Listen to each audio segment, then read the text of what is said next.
Pentagon, the day before 9/11, Secretary of Defense Donald Rumsfeld declared war, not on foreigners. The adversary is closer to home.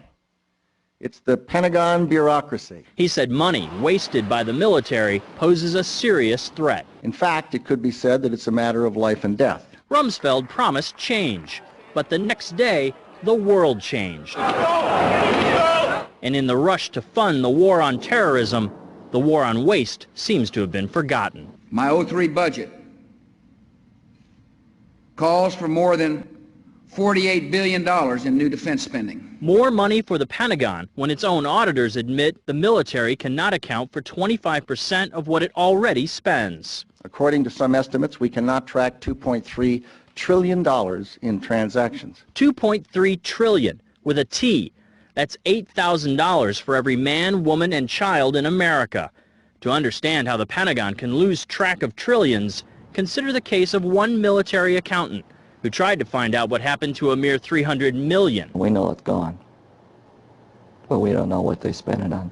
Jim Minery, a former Marine turned whistleblower, is risking his job by speaking out for the first time about the millions he noticed were missing from one defense agency's balance sheets. Minery tried to follow the money trail, even crisscrossing the country looking for records. The director looked at me and he says, "Why do you care about this stuff?" It took me aback, you know. My supervisor asked me why I care about doing a good job. So.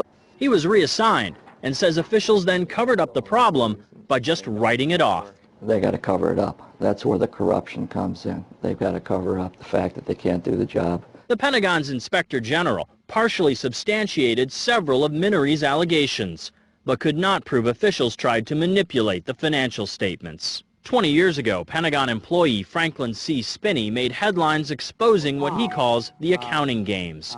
He's still there, and although he does not speak for the Pentagon, he believes the problem has gotten worse. Those numbers are pie in the sky. The books are cooked routinely year after year after year. Retired Vice Admiral Jack Shanahan commanded the Navy's Second Fleet the first time Donald Rumsfeld served as Defense Secretary. With good financial oversight, we could find $48 billion in loose change in that building without having to hit the taxpayers. In the 2.5 minutes since this report began, the Pentagon has spent nearly $2 million, and it may never know where 25% of those tax dollars went.